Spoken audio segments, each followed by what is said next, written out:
سوره مبارک اللهب که سوره 111 قرآن عظیم و شان است در مکه معظمه نازل شده. متشکل است از 5 آیه مبارک. تلاوت و ترجمه فارسی آن را از آیت اول می شنوید. بسم الله الرحمن الرحیم. به نام خداوند بی اندازه مهربان نهایت باره. تبت یدا ابی لهب و تب.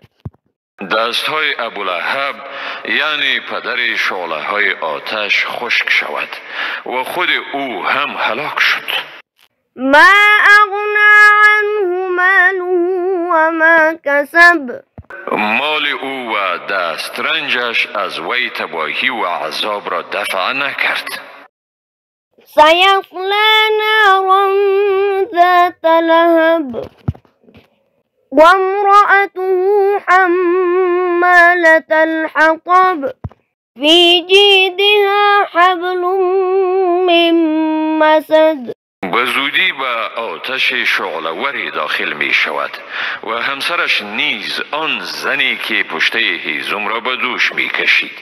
در گردن او که به زیورها مزین شده است ریسمانی از لیف خرما حلقه زده است.